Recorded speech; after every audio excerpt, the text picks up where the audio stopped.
여러분들의 부동산 길라잡이 부동산 가이드 진행의 강주리입니다. 서울 집값 상승세가 좀처럼 꺾이질 않고 있습니다. 특히 재건축 기대감이 커진 여의도 등 주요 정비사업 추진 단지들이 잇따라 신고가를 경신하며 시장 전반에 불쏘시개 역할을 하고 있다는 분석인데요.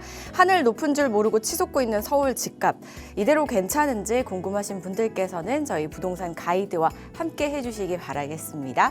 방송 보시다가 부동산 관련해서 고민 있으신 분들 주저마시고 저에게 전화, 문자 주시는 거 다들 알고 계시죠?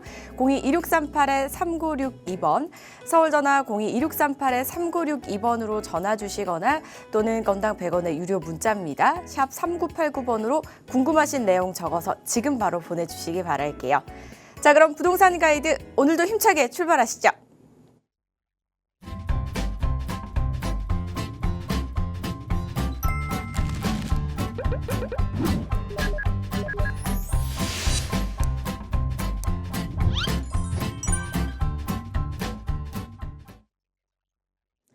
저희 부동산 가이드 화요일의 남자 만나보실 순서죠. 동산이용 부동산연구소의 박성일 팀장과 함께합니다. 어서 오세요, 팀장님. 안녕하십니까.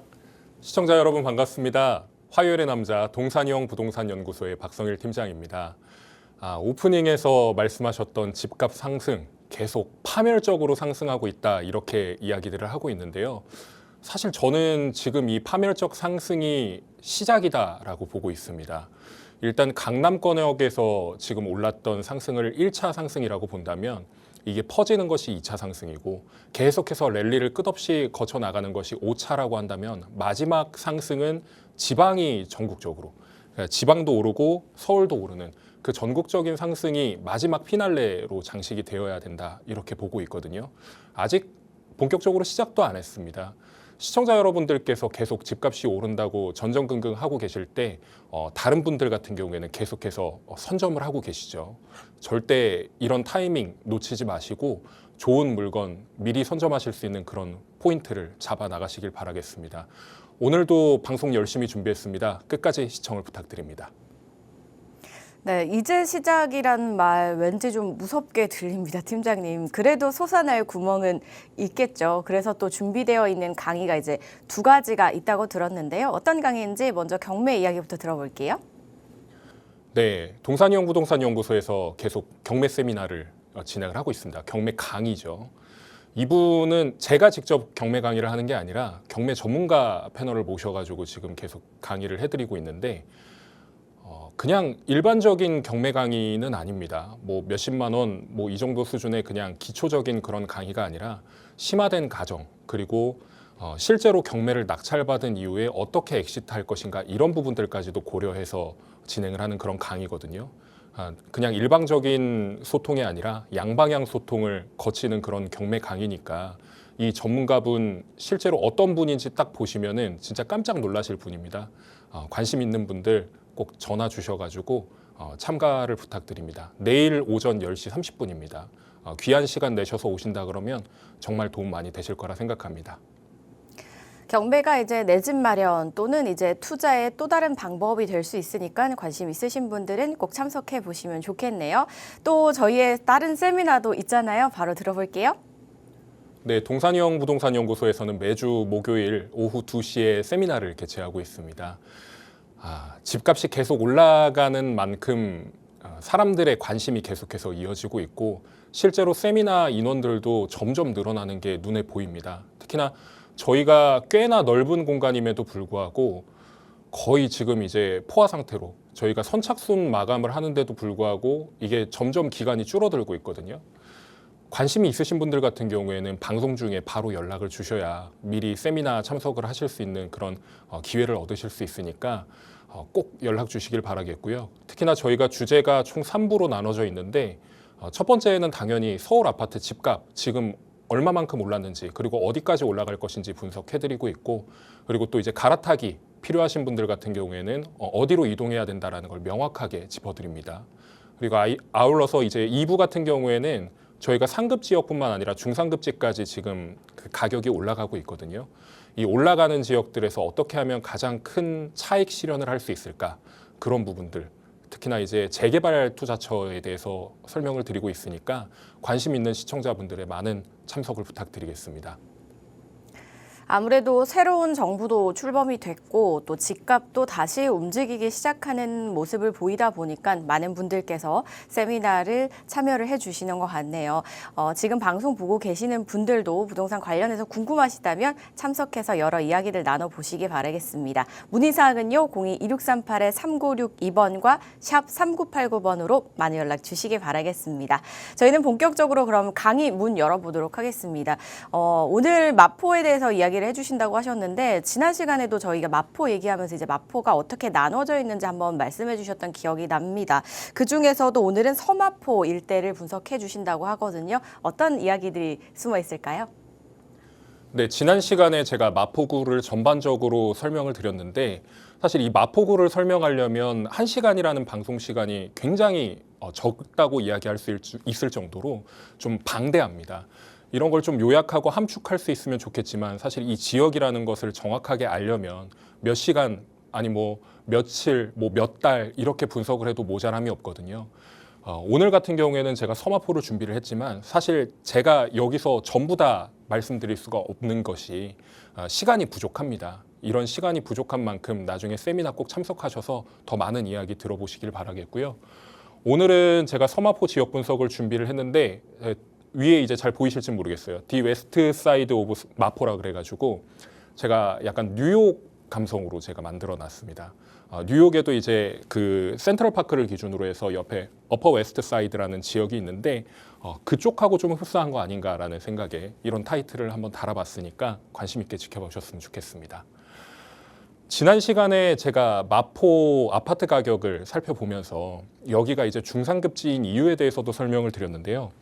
일단 기본적으로 가장 최상급지라고 이야기를 하는 이 강남과 서초구의 가격이 거의 30억에 지금 육박하고 있습니다. 이건 평균 가격이라서 이거보다 더 높은 단지들도 있고요. 기본적으로 이 가격은 깔고 간다라는 것이 포인트라고 보실 수 있겠습니다. 이거를 이제 최상급지라고 보게 되는 것이죠. 그리고 바로 밑에 붙어 있는 것이 송파구와 용산구인데 이 네 개를 묶어가지고 지금 용산과 강남 3구라고 이야기를 하는 것이죠. 여기도 마찬가지로 상급지로 인정을 받고 있습니다. 그렇다면 이 성동구와 강동구까지를 지금 어느 급지로 봐야 되는지 사람들마다 이제 시각이 조금씩 달라지고 있는데요. 저는 여기를 이제 중상급지라고 표현을 하고 있습니다.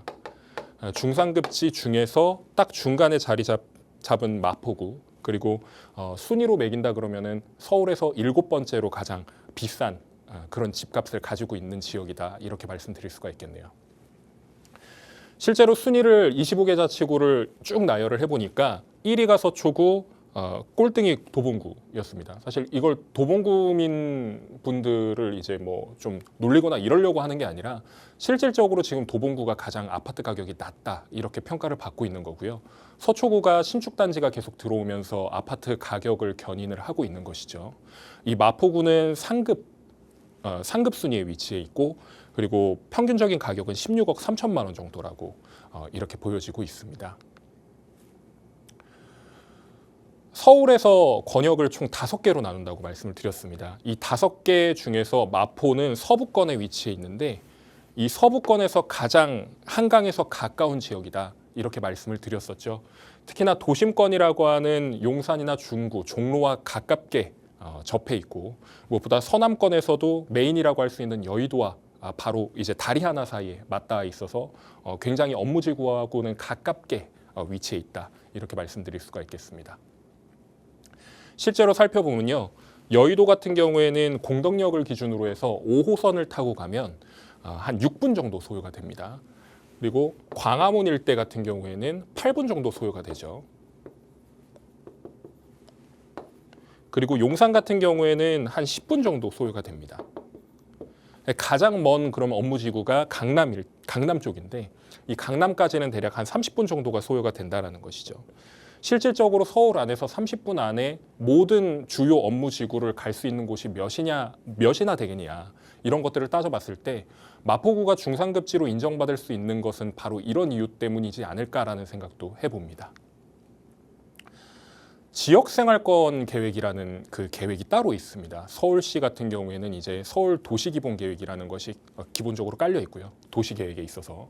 그리고 이제 자치구별로 지역생활권 계획이라는 게 나눠져 있는데 여기 같은 경우에는 지역생활권역을 총 5개로 나눈 것입니다. 상암, 성산, 그리고 합정서교, 그리고 아현, 용강 이렇게 나눠져 있는데 이거를 이제 편의상 우리가 봤을 때 이제 이런 식으로 나눈다라는 얘기죠. 서마포, 중마포, 동마포 이런 식으로 편의상 이렇게 이야기를 하고 있습니다. 제가 법정동 지도를 좀 가져와 봤는데요. 행정동 지도 같은 경우에는 좀 디테일하게 볼 수 없기 때문에 동네 이름이 좀 더 많이 놓여져 있는 법정동 지도를 가져와 봤습니다.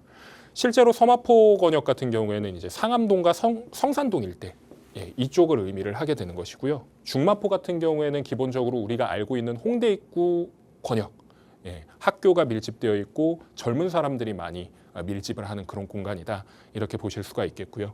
그리고 동마포 같은 경우에는 지금 특징이 뭐냐면 제가 빨간색으로 표시를 해놨잖아요. 저기가 가장 핫합니다. 왜 핫하냐?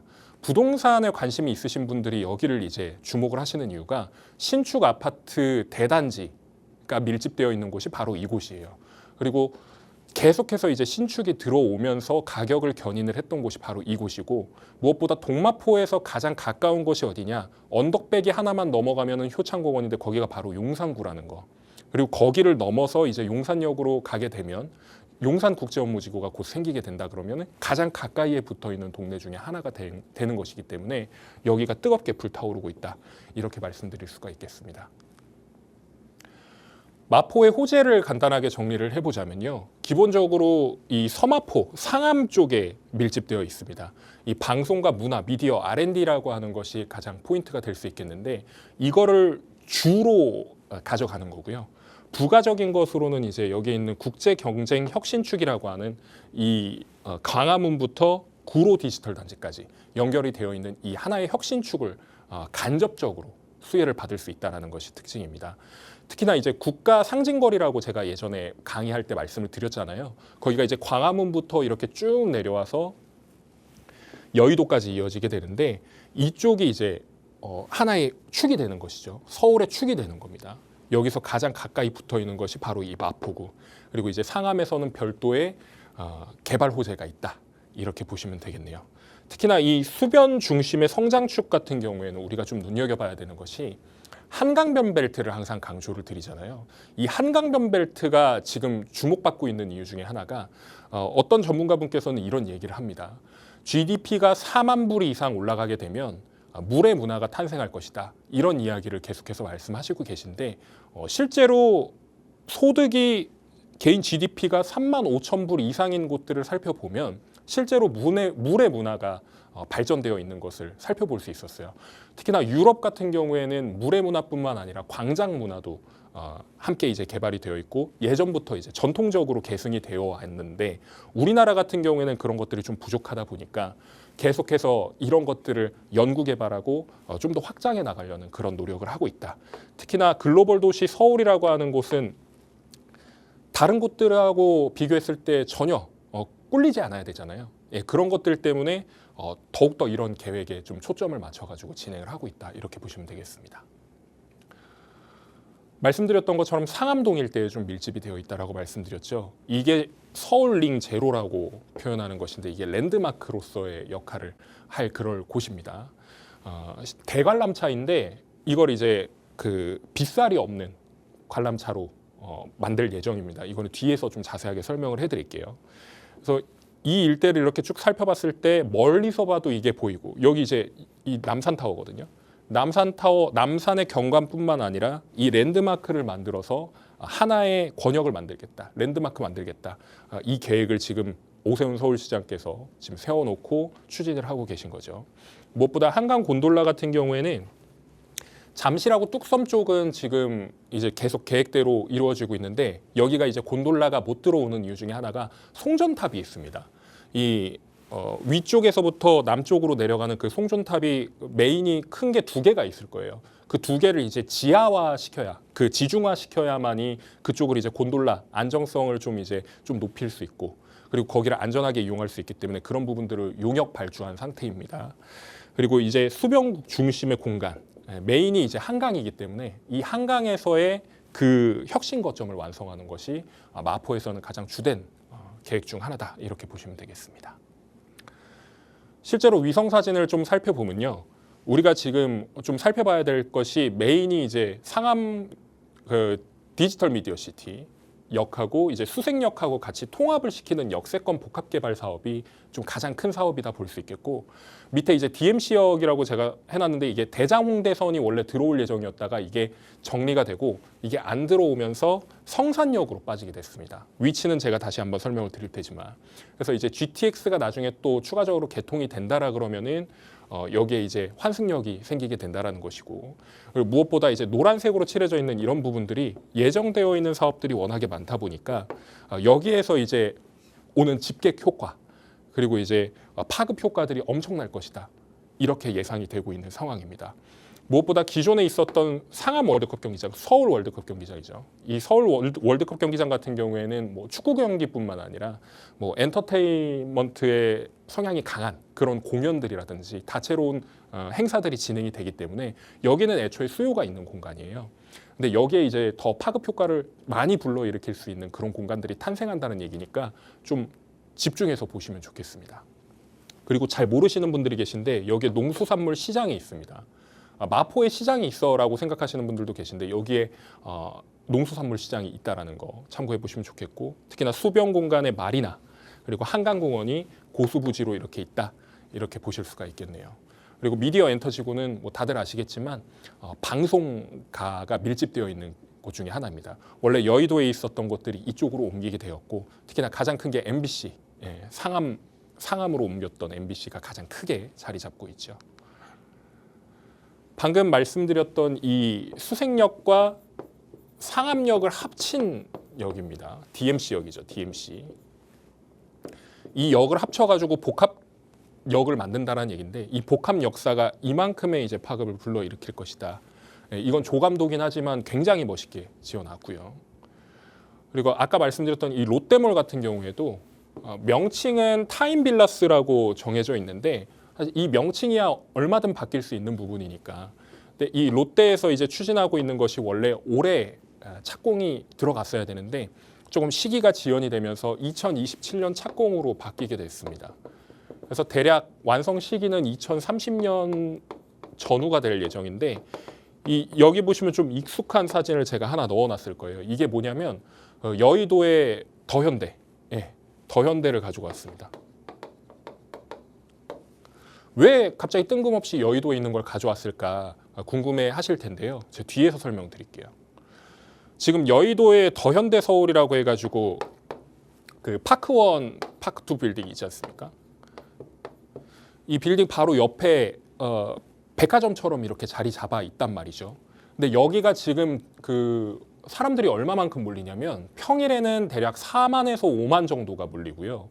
주말 같은 경우에는 10만 명 정도가 여기가 왔다 갔다 합니다. 근데 여기를 좀 자세히 보시면은 뭔가 비슷한 게 있어요. 첫 번째, 여의도 공원 같은 경우에도 굉장히 대규모 공원인데 사실 이게 대규모 공원이라고 하기에도 모호해진 게 뭐냐면 지금 이 여의도 공원도 규모가 꽤 큰 편이에요. 근데 이거보다 더 큰 메가급의 공원들이 계속해서 들어온다는 거죠. 대표적인 사례가 용산공원 있지 않습니까? 그리고 이미 상암동에는 굉장히 큰 공원이 있습니다. 바로 월드컵 공원이라는 곳인데 여기가 이제 난지도라고 해가지고 예전에 쓰레기 매립했던 곳이 있잖아요. 거기를 산처럼 메워가지고 여기를 공원화 시킨 겁니다. 근데 여기는 이미 그 공원이 갖춰져 있고 무엇보다 랜드마크라고 할 수 있는 월드컵 경기장이 바로 앞에 붙어 있는데 역하고 가까울 뿐더러 규모 자체 면에서도 더현대보다 더 큽니다. 면적 자체는요. 그렇기 때문에 이런 거하고 비교를 한다 그러면 여의도에 있는 더현대와 비슷한 파급 효과를 불러일으킬 수 있지 않을까 이런 생각을 해보게 된 것이죠. 무엇보다 여의도 일대에 지금 재건축이 이루어져야 되는 그 아파트 단지들 지금 가격이 굉장히 많이 뛰었잖아요. 얘는 이제 이미 어느 정도 정리가 된 상황이죠. 다 비싼 아파트들로 정리가 된 상황인데 그렇다면 이 뒷단에 있는 상암동에 있는 아파트들 이런 아파트들도 나중에 기대 수익이 좀 더 높아지지 않을까 이런 생각을 해볼 수도 있게 되는 것입니다. 롯데몰 부지가 원래 이제 빈 땅이었는데 지금 마포구하고 협업을 했죠. 그러니까 뭐 협상을 통해 가지고 착공 시기가 조금 늦어지니까 이 유휴 부지를 공영 주차장으로 활용하면 어떻겠냐 해가지고 공사비는 이제 구에서 돼가지고 이 공영 주차장을 지금 만들어놨다 이렇게 말씀드릴 수가 있겠습니다. 아까 말씀드렸던 것처럼 2030년도 전후로 여기가 이제 롯데에서 지어지는 그 랜드마크가 하나 생기는 거죠. 쇼핑몰이 생길 겁니다. 아까 말씀드렸던 그 서울링 보통 관광지에 가면은 우리가 이제 도시 권역을 이제 좀 한눈에 보기 위해서 막 뭐 예를 들면 뭐 대관람차 같은 거에 타고 올라가 가지고 막 이렇게 한 바퀴 돌면서 보기도 하지 않습니까?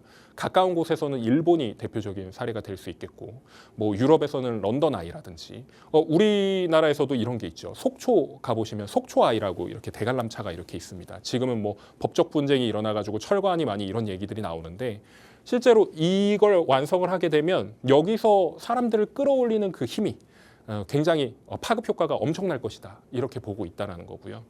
무엇보다 이거는 가장 좀 눈여겨보셔야 될 것이 2000년도에 원래 이걸 하려고 했었어요. 그 상암지구를 완성을 시킬 때 그 기억하시는 분들 계실지 모르겠는데 천년의 문이라는 게 있었습니다. 이거보다 좀 굵직했고 거기에 대관람차가 들어서 것까지는 없었던 것 같은데 아무튼 이런 구조물과 비슷한 원형의 건축물을 지으려고 했었다. 이걸 아시면 좋겠습니다. 이 서울링이 완성이 되면 세계에서 두 번째로 높은 그 대관람차가 됩니다. 뒤에서 이제 1위하고 지금 현재 2위를 설명을 드릴 테지만 핵심적인 요소는 이게 높이 자체가 180m 정도가 된다는 얘기고 이미 여기는 이제 산으로 메꿨다고 말씀을 드렸잖아요. 그러면 여기 이제 하늘공원 위에다가 이걸 얹어놓게 되면은 실질적인 그 해발 고도, 그러니까 높이 자체는 63빌딩보다 더 높은 수준으로 올라간다.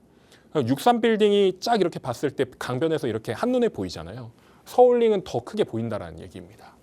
특히나 이 랜드마크라고 하면은 뭔가 특징적인 게 있어야 되는데 제가 아까 말씀드렸잖아요. 창살 같은 게 없다고. 그러니까 바퀴살이죠. 이렇게 원형으로 바퀴가 굴러간다 그러면은 그 예를 들면 뭐 자동차 휠이라든지 자전거 휠을 보시면 이렇게 창살이 이렇게 있지 않습니까?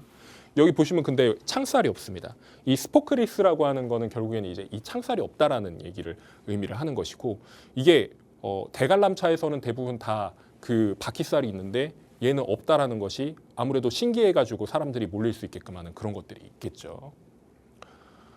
실제로 이 세계 1위와 2위 난창의 별 같은 경우에는 여기는 이제 장시성 중국의 장시성에 위치한 이제 난창시라고 하는 곳에 위치해 있는 이 랜드마크고 얘 같은 경우에는 아인두바이라고 해가지고 아랍에미리트 두바이에 있는 그 대표적인 대관람차인데 얘가 세계 1위입니다. 세계 1위인데 이 아인이라고 하는 게 눈이에요, 눈. 그러니까 아까 말씀드렸던 런던 아이나 속초 아이나 이런 거하고 비슷하다고 보시면 되고 여기서 딱 이렇게 바라봤을 때 도시의 풍경이 다 보인다라는 게 포인트인 거겠죠. 원형 랜드마크의 대세라고 이야기를 할 정도로 굉장히 특이한 구조물들이 계속해서 나오고 있습니다. 대표적인 도시라고 이야기를 하는 곳들에서는 하나쯤은 가지고 있어야 되는 그런 랜드마크들이 계속해서 탄생을 하고 있고 특히나 이런 것들은 사람들이 신기해서라도 사진이라도 하나 찍으려고 오는 그런 곳들이에요. 그러면 이제 사진을 찍으러 왔을 때 이 사람들이 그냥 사진만 찍고 가는 게 아니라 그 도시의 주변을 둘러다니면서 이제 소비를 한다는 얘기죠. 그러니까 소비 진작의 형태로서 이게 하나의 이제 건물로 끝나는 게 아니라 사람들을 끌어모으는 집객 효과가 있다. 이렇게 보실 수가 있겠습니다. 결국에 사람이 많이 모인다라는 얘기는 그만큼 사람들의 관심을 많이 받는다는 얘기고요. 부동산에서 관심을 적게 받고 많이 받고 이런 것들은 결국에 거래량까지 미치는 거기 때문에 영향을 이런 부분들이 포인트가 될 수 있겠다. 이렇게 보시면 좋겠습니다. 특히 뭐 여기 같은 경우에 이제 곤돌라를 여기다가 설치를 해놓은 풍경을 이렇게 조감도로 만들어놨는데 이게 실제로 이렇게 진행될지는 조금 더 지켜봐야 되겠죠. 지난 시간에 제가 마포구를 설명을 드리면서 트리플 역세권이 총 3군데에 있다라고 말씀드렸습니다. 대한민국에서 하나의 자치구 안에 트리플 역세권이 3군데가 있는 곳은 마포구가 유일하다고 그때 말씀을 드렸죠. 근데 좀 더 디테일하게 살펴보면 향후에 미래에 어떻게 변할 것인가 이런 것들을 살펴보자면 쿼드러플 역세권이라고 합니다. 4개의 역세권이 지나가는 곳이 2개가 생기는 거고요. 만약에 나중에 DMC역에다가 그 GTX 2노선까지 한다 그러면 총 3개의 쿼드러플 역세권이 생기는 겁니다. 예. 그리고 특히나 이 성산이라고 하는 곳이 어디냐면 원래 그 성산시형 아파트 아래쪽으로 해가지고 마포구청역과 그 성산동의 사이 그 사이에다가 이 대장홍대선을 깔아놓는다는 얘기인데 교통에 좀 이제 영향을 받지 못하는 그러니까 애초에 지하철역이 없는 그런 곳에다가 이제 중간에 이제 지하철역을 만들어서 사람들이 좀 이제 편리하게 이용할 수 있도록 그렇게 만든 것이 포인트다 이렇게 볼 수 있겠습니다. 제가 서마포를 좀 중점적으로 보게 된 계기가 뭐냐면 마포구 안에서는 결국에 개발이 대부분 다 이루어졌고 심지어는 이제 개발 계획이 짜져 있어요. 그러다 보니까 이 개발 계획에 맞춰가지고 지금 지역이 계속해서 올라가고 있는데 가치가 올라가고 있다는 거죠. 이 동마포 권역 같은 경우에는 이미 개발을 정리를 해가지고 아파트 단지가 들어섰습니다. 그래서 실제로 시세가 많이 올랐죠. 여기는 계속해서 오를 예정이지만 우리가 예를 들면 소액 투자자나 아니면 마포에 들어가고 싶었는데 예산이 부족해졌다라 그러면 여기를 지금 못 들어가는 상황에서 그럼 대체제를 찾아야 된단 말이에요. 다른 대체제를. 그래서 넘어가는 게 이 중마포부터 서마포까지 넘어가는데 중마포 권역에서도 굉장히 노후도가 높은 빌라들이 많습니다. 근데 제가 지난 시간에 하나 포인트로 말씀을 드렸던 게 뭐냐면 중마포 권역에서도 아파트 단지가 있는 곳이 있고 그리고 상권이 형성되어 있는 곳이 있는데 이 상권에 형성되어 있는 이 지역들 같은 경우에는 재개발이 좀 늦어질 거다라고 말씀을 드렸습니다. 왜 그럴까요? 동의율 받기가 굉장히 어렵거든요. 내가 월세를 따박따박 잘 받고 있는데 여기서 재개발이 이루어진다 그러면 그 손실은 누가 감당을 시켜줄 것이며 이 집이 나중에 들어섰을 때 이 아파트가 내가 손실 본 것보다 더 높을까 이런 것들 때문에 안 하시는 분들이 굉장히 많다라는 게 포인트거든요. 그러면 우리는 이제 여기를 이제 거쳐서 서마포로 넘어올 수밖에 없는데 성산동은 그래도 상대적으로 그런 게 좀 덜하다라는 얘기죠. 그래서 실제로 노후도도 높은 편인데 개발 자체도 많이 이루어지고 있다라는 게 포인트입니다. 실제로 서마포 권역에서 재개발이 이루어지고 있는 공간을 제가 표현을 해봤습니다. 일단 그 철길 건너편에 보시면 가재울 뉴타운이 있는데 여기가 2만 가구가 채 되진 않습니다. 근데 여기도 이제 미니 신도시라고 이야기를 하는 정도의 규모예요. 그리고 아래쪽에 보시면 이제 중동 모아타운이라든지 뭐 성산시현 재건축이라든지 그리고 뭐 모아타운 뭐 장기 전세 주택 이렇게 있는데 이 장기 전세 주택을 공공주택이라고 생각하시면 안 되는 게 우리가 예전에 전문가들이 막 얘기했던 그런 것들이 있습니다. 단어 제가 익숙한 단어 설명을 드릴게요. 역세권 시프트, 역세권 재개발 예, 이런 것들 많이 들어보셨을 겁니다. 예, 이게 장기 전세 주택 이게 공식 명칭입니다. 이 장기 전세 주택이라고 하면 결국엔 서울시에서 계속 밀어붙이는 소셜 믹스, 예, 소셜 믹스라고 보시면 되고요. 이걸 왜 하는지에 대해서는 제가 자세하게 지금 설명을 드릴 수 없지만 간단한 원리입니다. 아파트를 짓게 되면은 보통 민간 사업으로 짓게 되는데 이걸 공공을 엮는다 그러면은 주목해봐야 될 것이 정책적으로 좀 더 밀어주는 부분이 있고 그리고 무엇보다 용적률을 상향을 시켜가지고 그 상향된 만큼 특정 퍼센테이지를 인센티브를 줘가지고 이걸 공공화시키는 거거든요. 어떻게 보면은 우리 걸 갈취해가는 거 아니냐, 빼앗아가는 거 아니냐 이렇게 생각하실 수 있는데 그렇게 보시면 안 되고요. 기본적으로 우리가 지을 수 있는 그 아파트 그 규모가 있는데 여기서 더 얹어가지고 더 사업성을 좋게 만들어준다 이렇게 보셔야 되는 겁니다. 실질적으로 뺏어가는 부분은 있긴 하지만 그만큼 층수를 더 높일 수 있고 그리고 용적률을 더 가져갈 수 있는 부분이기 때문에 이런 역세권에서 가까운 곳들은 좀 더 이제 디테일하게 잡아가지고 진행을 한다라는 게 포인트라고 보시면 되겠고요. 세대수를 살펴보면 얘가 한 대략 500세대 정도, 여기가 정확하게는 4,832세대, 대략 5,000세대 정도 됩니다. 여기는 한 4,000세대 정도 되고요. 여기는 2,300세대, 여기는 대략 3,400세대 정도 될 겁니다. 그러면 다 합치게 된다 그러면 대략 17,000여 세대 정도가 되는데 이 권역에서요. 가재운 뉴타운과 비슷한 세대수를 가진 아파트 촌으로 바뀌게 됩니다. 근데 현재는 지금 뭐 빌라촌이 계속해서 이렇게 여기는 이제 빌라촌이죠 원래 빌라촌인 곳들을 이제 바꿀 예정일 곳이기 때문에 이런 것들을 좀 눈여겨본다면 또 돈 되는 곳을 찾으실 수 있겠다. 특히나 이제 뭐 저는 제가 직접적으로 말씀드린 적은 없었지만 이 성산동 모아타운 같은 경우에도 다른 전문가분들이 많이 말씀을 하셨을 거예요. 여기가 사업성이 상대적으로 다른 지역들보다 뛰어납니다.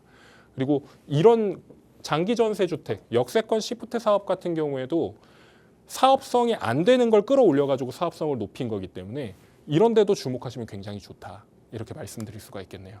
성산시형 재건축은 5,000세대 규모면은 강북에서 최대어입니다. 최대 재건축이죠. 뭐 지금 계획되어 있는 곳 중에는 가장 큰 세대수인데 여기 같은 경우에도 지금 이미 21평짜리가 10억이 넘었습니다. 호가가. 예. 향후에 분양가 자체가 34평 기준으로 20억은 기본적으로 찍을 겁니다. 예. 그런 거 알아주시면 굉장히 좋겠습니다. 그 옆에로 넘어가게 되면 이제 상암 택지지구를 안 볼래야 안 볼 수가 없는데요. 실제로 시세 현황을 제가 어제 정리를 해가지고 분석을 해보니까 만약에 내가 갭 투자로 들어간다 그러면은 대략 5억 중후반부터 한 7억 정도까지 예산이 들어간다라는 게 가장 큰 키포인트라고 볼 수 있겠고 특히나 이제 세대 수가 1,000세대 넘는 규모가 딱 한 군데밖에 없습니다. 9단지밖에 없기 때문에 아주 큰 대규모의 단지는 없다. 다만 단지가 각각 개별적으로 이제 나눠져 있어가지고 그 위치와 선호도에 따라서 들어갈 수 있는 이점이 있다. 그리고 매매가 자체가 조금씩 차등이 있는데 이 차등이 있는 이유는 개발 계획에 따라서 조금 달라지고요. 그리고 주변에 뭐가 있는지에 따라서 이게 시세가 변동이 있는 거기 때문에 만약에 상암 택지지구에 관심이 있으신 분들이 있다 그러면은 그런 부분들을 종합적으로 판단하셔서 들어가 보시면 좋겠다라는 생각이 듭니다.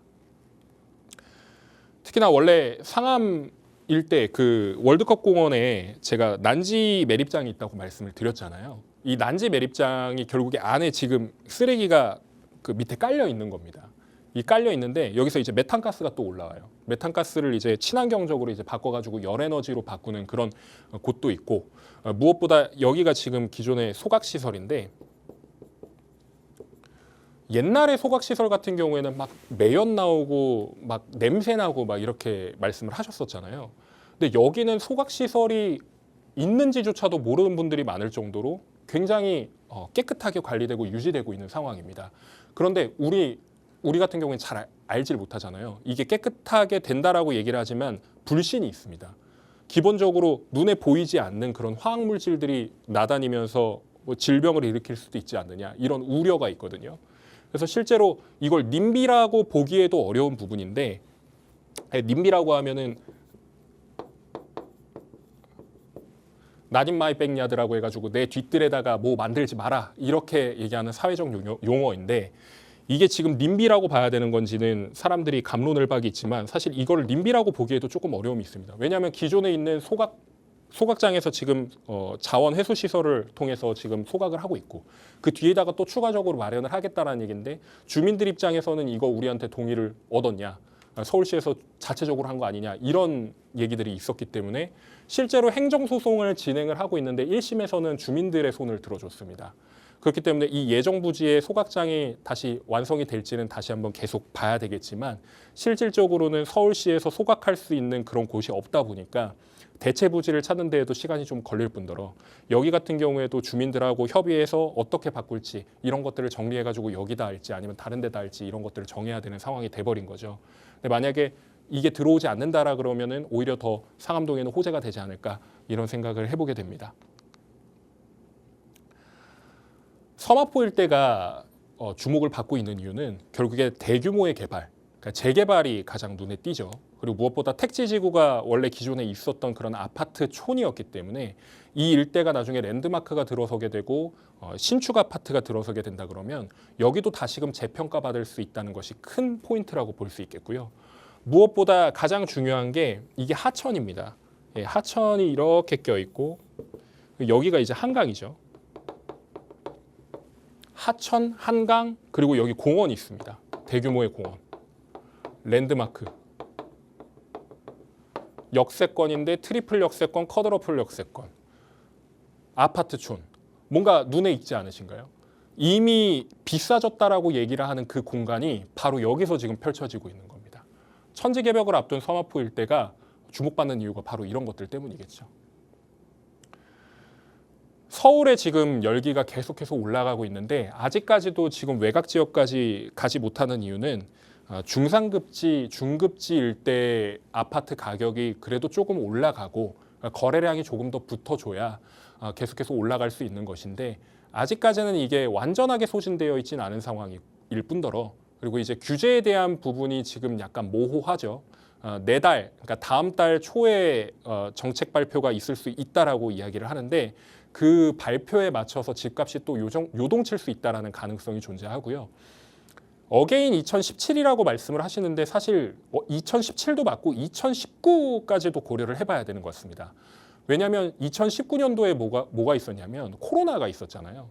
2019년부터 20년 그리고 21년까지 이어졌던 그 시기가 지금 이제 다시 도래하는 거 아니냐라는 이야기들이 많이 나오고 있습니다.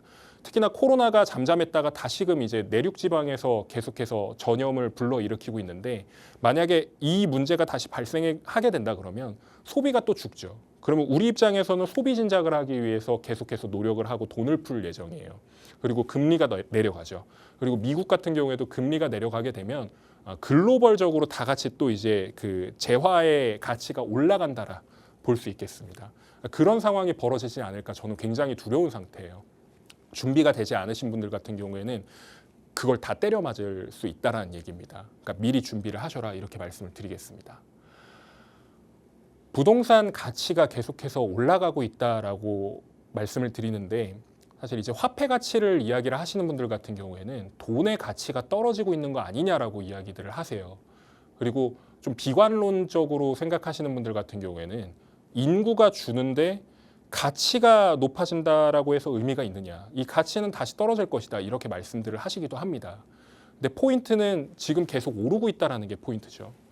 저는 이게 우상향이 계속 될 거라는 관점에서 계속 보고 있고 이게 나중에 상향이 좀 꺾여가지고 하락을 한다라고 해도 기하급수적으로 떨어지진 않는다라고 보고 있습니다. 만약에 잠깐 조정의 장을 거쳐서 약 반등을 해서 계속해서 상향하는 조건을 갖추게 되는 것이 바로 부동산 시장이에요. 뭐 떨어진다 이렇게 해가지고 기다리신다 그러면 이 말도 안 되는 얘기고 오르는 데를 미리 선점하는 게 무엇보다 중요하다. 그리고 선택하시는 것에 절대로 막 시간을 두고 이렇게 하지 마세요. 내가 원하는 게 있다 그러면 무조건 여기를 찜해가지고 바로 선택하실 수 있는 그런 추진력을 가지셔야 된다는 게 포인트입니다. 지역 같은 경우에는 지금 이렇게 쫙 나열을 했지만 너무도 당연한 얘기를 제가 정리를 해놓은 거예요. 근데 이거를 모르고 아니면 이거를 잊고 사시는 분들이 굉장히 많은 것 같습니다. 제가 간략하게 정리를 해드리자면 주요 업무지구 아까 4개 말씀드렸죠. 용산 국제업무지구까지 완성이 된다 그러면 주 업무지구는 총 4개가 됩니다. 이 4개의 업무지구에서 가장 가까운 곳에 위치해 있는지 한번 확인해 보시기 바랍니다. 그리고 두 번째로는 수변 공간, 하천이나 강이 가까이 있는지를 살펴보시길 바라겠습니다. 그리고 세 번째로는 대규모 공원. 이 공원이라고 하면은 그냥 이제 동네에 있는 그런 공원이 아니고요. 뭐 근해 같은 거 있는 그런 공원이 아니라 사람들이 이 공원을 찾아오는 공원. 다른 지역에서 이 공원을 느끼기에 오는 그런 공원들을 의미를 합니다. 그런 공원들이 갖춰져 있는가. 대표적인 사례가 어디인가요? 올림픽 공원이라든지 아니면 방금 말씀드린 월드컵 공원이라든지 아니면은 뭐 새롭게 만들어질 용산 공원이라든지 이런 곳들의 주변을 의미를 하는 겁니다. 랜드마크가 있는가에 대한 부분은 랜드마크가 이미 있는 곳뿐만 아니라 앞으로 지어질 곳도 눈여겨봐야 된다는 게 가장 큰 포인트라 할 수 있겠고요. 그리고 인근에 신축단지가 들어서고 있는가 그리고 들어설 예정인가 이런 것들을 주목해 보셔야 되는 게 공사비가 계속 꾸준히 올라가고 있기 때문에 나중에 분양가 자체도 오를 수밖에 없는 구조입니다. 공사비가 오르는데 분양가를 낮춘다? 말도 안 되는 얘기죠. 뭐 예를 들면 빵집에서 제빵사가 빵을 만드는데 이거 재료값이 3,000원 들었는데 제가 빵값을 2,500원에 하겠습니다. 이런 거나 다름이 없는 거예요. 내가 들인 시간과 비용보다 더 싼 가격에 팔 수는 없는 거지 않습니까?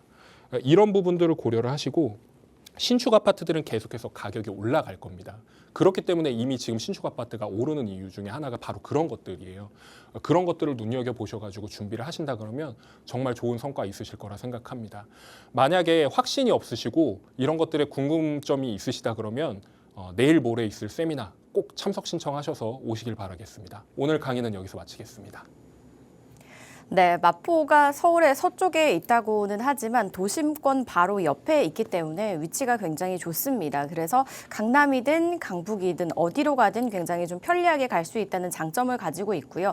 그 중에서도 이제 서마포는 상암을 끼고 있기 때문에 상암 월드컵 대교도 개통이 됐고 또 트리플 역세권인 곳도 여러 곳이 있다고 합니다. 재개발 권역까지 이제 가지고 있기 때문에 계속 좋아질 일만 좀 남지 않았나 이런 생각이 드는데요. 그런데 이 안에서도 또 위치에 따라서 뭐 시세도 다르고 좀 차이가 있다고 하니까요. 이런 정확한 부분은 세미나를 활용하시거나 또는 저희에게 전화 또는 문자 상담 주시면 어떨까 싶습니다. 일단 먼저 저희가 준비되어 있는 강의 차례대로 말씀드릴게요. 첫 번째로 경매 강의입니다. 경매에 대해서 평소에 좀 관심 있으셨던 분들이라면 참석하시면 좋을 텐데요. 선착순으로 마감이 된다고 하니까요. 지금 아래 나가고 있는 번호와 문자로 문의 후에 꼭 참석을 해주시기 바라고요. 그 다음은 또 저희가 준비되어 있는 세미나가 있습니다. 부동산 관련해서 궁금하신 부분 있으시다면 참석해 보시기 바랄게요. 역시나 문의사항은요. 02-2638-3962번과 샵 3989번으로 주시면 되겠고요. 경매 강의와 세미나가 장소는 같지만 시간이 다르니까요. 이 부분 잘 체크해 놓으셨다가 참석해 보시기 바라겠습니다. 저희는 또 본격적으로 이제 여러분들의 궁금증 해결해 보는 시간 가져야겠죠. 먼저 문자로 체크를 해보도록 하겠습니다. 첫 번째 문자는요. 2571님께서 보내주셨습니다. 성북역 바로 앞에 있는 롯데캐슬 골드타운 35평의 전세로 살고 있습니다. 집값이 계속 오른다고 해서 매수를 고민 중인데요. 지금 집을 사는 게 좋을까요? 아니면 기다려볼까요? 전문가님의 조언을 구합니다. 라고 보내주셨습니다. 어떻게 하시는 게 좋을까요? 일단 전세 사시는 곳에서 그 물건을 매수하신다 그러시면은 매매 가격이 아마 좀 중요할 것 같고요.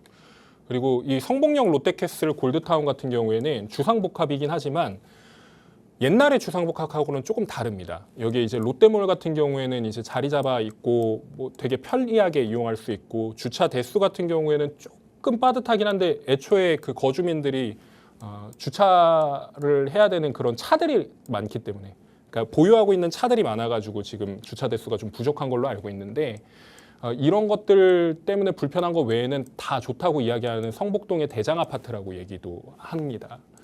이제 성복동이라는 게 대형 평수가 좀 밀집되어 있던 그런 부촌이었잖아요.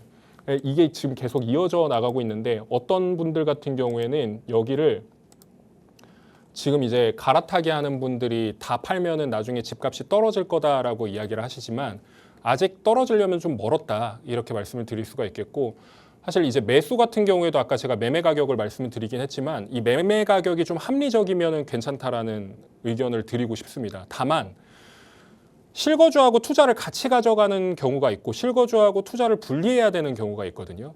근데 만약에 이게 지금 전세를 언제 들어가셨는지는 모르겠는데 만약에 좀 됐다고 하시면은 대략 한 5억대에서 지금 전세에 들어가셨을 수 있고 만약에 최근에 갱신하셨다 그러면 아마 대략 7억대 그 전세를 하셨을 거란 말이죠. 그러면 갭 차이가 일단 기본적으로 뭐 8억, 뭐 거의 뭐 많게는 9억 막 이렇게까지도 날 수 있는데 성복에다가 9억을 태우는 일이 굉장히 쉽지는 않습니다. 무엇보다 여기 같은 경우에는 이게 지금 신축이거든요. 신축이기 때문에 이제 가격을 견인하는 그 3대장이 바로 롯데캐슬인 건데 지금 여기 보시면은 이제 성북역 롯데캐슬 있고 이 옆에 이제 파크나인이 있고 그리고 클라시엘이 있단 말이에요. 이 세 개가 지금 19년도, 20년도, 21년도에 그 준공이 돼가지고 가격을 견인을 하고 있는데 이 주변에서 내가 과연 투자 금액을 좀 더 낮추고 가격 상승이 같이 할 수 있는 그러니까 내가 먹을 수 있는 파이는 어떤 게 더 클 것인가 이런 것들을 좀 비교해 보신다면 더 좋을 것 같고요. 무엇보다 제가 아까 말씀드렸던 8억 막 이런 얘기 나왔잖아요. 갭 투자 금액이 8억 정도 수준이라 그러면 실거주와 투자를 분리하시는 게 오히려 나을 수도 있습니다. 그러니까 예를 들면 이제 광교라든지 아니면 분당이라든지 올라올 수 있는 선택도 하실 수가 있는 부분이거든요. 그런 부분들을 고려하신다 그러면은 과연 이게 매수가 가장 최적의 선택인가 이런 부분들은 좀 더 고민해 보셔야 되는 부분인 거겠죠. 저는 개인적으로 뭐 갈아타기를 하시는 분들이나 실거주 투자를 하시는 분들께는 무조건 상급지로 가셔야 된다. 지금 이제 경기권에서 말씀을 드렸지만 사실 그 예산이면은 저는 서울 쪽으로 올라오시라고 말씀을 드리고 싶고요. 무엇보다 지금 이 부분 같은 경우에는 제가 그냥 딱 매수를 할지 말지에 대한 질문만 받았기 때문에 만약에 좀 더 디테일한 상담을 원하신다 그러면은 세미나 참석하셔서 1대1 상담 받아보시거나 아니면 또 개별적으로 문자 주시면 상담을 도와드리겠습니다. 예, 제 의견은 이렇게 정리를 해드리겠습니다. 네, 상담 내용 잘 참고해 보시기 바랄게요. 저희 7932님 문자 빠르게 만나보겠습니다. 요즘 집값이 많이 올라 투자하기에도 엄두가 안 나네요. 서남권 개발 발표 이후에 영등포가 잠시 주춤하는 것 같은데 전문가님은 영등포 지역의 향후 전망을 어떻게 보고 계신지 궁금합니다. 라고 보내주셨습니다. 맞습니다. 영등포 개발에 대해서 그때 얼마 전에 이제 대대적으로 발표 나고 그랬었는데 이게 좀 주춤하고 있는 건가요? 어떻게 보시나요?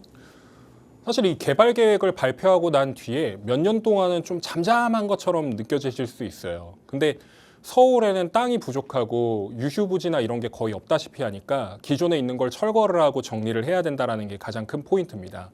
영등포를 관심 있게 보신다라고 하면 아마 아파트는 이미 보셨을 것 같은데 영등포의 당산 일대 같은 경우에는 이미 매물이 씨가 말랐다고 이야기를 할 정도로 로얄동 로얄층 같은 경우에는 이미 물건이 다 소진이 됐고요. 영등포라고 하기에도 좀 그런 게 영등포구 여의도동이라고 하지만 이 여의도 같은 경우에는 가격 견인을 계속하면서 영등포구의 가치를 끌어올리고 있죠. 이런 부분들을 살펴본다 그러면 과연 영등포의 개발은 어떻게 이루어질 것인가 이런 것들을 좀 살펴보셔야 되는데 핵심만 말씀드리면 영등포의 중공업 지역이 제일 많습니다. 서울에서 중공업 지역이 많은 곳 중에 하나가 바로 도봉구 창동, 그리고 성동구의 성수동, 그리고 영등포의 이 영등포 시장 아래쪽 물레, 뭐 영등포 구청 이런 쪽이란 말이죠. 제가 지금 지적 편집도를 켜가지고 보고 있는데 보시면은 일반적인 땅들이면은 노란색이나 초록색 이런 것들이 많이 보이는데 이게 지금 영등포거든요. 지금 파란색으로 표시되어 있는 게 중공업 지역이에요. 근데 서울시에서 지난번에 발표한 내용이 어떤 겁니까? 용적률이 250%가 맥스였는데 이거를 400%까지 올려주겠다라는 얘기입니다. 이게 단순하게 생각하면 150% 올려준 거잖아 이렇게 생각하실 수가 있는데 실질적으로는 사업성이 떨어지는 구역이나 아니면 아파트 그런 곳들을 다 사업성을 높여준 게 돼버린 거예요. 그러니까 똑같은 땅이 이렇게 있는데 얘네 같은 경우에 특혜를 준 거라는 얘기입니다. 그러면 영등포 개발이 조금 늦더라도 여기에 묻어놓는 투자를 한다 그러면 무조건 오르게 되어 있습니다. 이런 부분들을 고려하신다 그러면 당연히 이쪽에 투자하셔야 되는 게 맞는 부분이고요. 특히나 당산 같은 경우에는 아파트 투자하시는 분들이 좀 접근하시기에 좀 수월하고 물레 같은 경우에는 구축과 신축이 사실 신축이라고 하기에도 좀 애매하지만 준신축이 조화롭게 이루어져 있단 말이죠. 그중에서 개발이 좀 더 빠른 지역들은 이미 가격이 많이 올랐거든요. 이런 부분들을 충분히 고려하셔가지고 투자 금액이 좀 상대적으로 적게 들어가는데 파이는 좀 크게 얻어갈 수 있는 그런 부분들을 선택해 주시면 좋겠다라는 게 포인트고 가장 핵심적인 요소는 예전에도 제가 말씀드렸던 것 같은데 이 영등포역 일대가 포인트입니다. 여기에 공장들이 굉장히 많이 있고요. 특히나 이제 대선제분이라고 하는 밀가루 공장이 있었거든요. 이 밀가루 공장이 지금 변모를 하고 있잖아요. 그 주변 일대가 다 변모를 한다는 얘기입니다. 첨가물 시장 같은 경우에도 이제 정리가 될 예정이고 공장들도 지금 1297개였나요? 거의 1300개에 가까운 그 공장들이 이전 준비를 하고 있으니까 이런 부분들을 생각하신다 그러면 영등포 개발 굉장히 좋게 보셔야 되는 거죠. 저는 굉장히 좋게 보고 있고 이 주변 한번 둘러보셔가지고 개발지 아니면은 투자할 만한 투자처 이런 거 찾아보시면 좋겠다는 생각이 듭니다.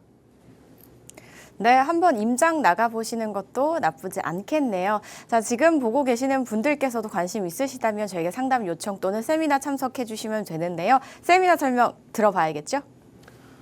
네, 저희가 매주 목요일마다 진행을 하고 있는데 좀 안타까운 일들도 많은 것 같습니다. 왜냐하면 잘못된 선택으로 이 부동산을 놓치거나 아니면은 더 벌 수 있었던 기회들을 많이 잃으시기도 하거든요.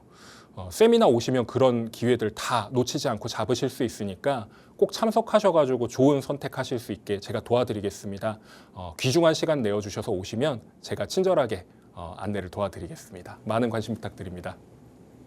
네, 세미나 외에도 경매 강의까지 준비되어 있으니까요. 관심 있으신 분들 02-2638-3962번과 샵 3989번으로 연락 주시면 되겠습니다. 경매 강의는 지금 화면을 통해 나가고 있습니다. 장소는 같고요. 시간만 다르니까요. 이 부분 체크해 주시고요. 선착순 마감이라고 하니까요. 이 부분도 참고해 보시기 바랄게요. 저희 방송에서 제공하는 정보는 투자 판단에 대한 조언일 뿐 해당 부동산의 가치 상승과 하락을 보장하지 않는다는 점 기억해 주시기 바랍니다. 남은 하루 즐겁게 보내시고요. 오늘도 시청해 주셔서 감사합니다.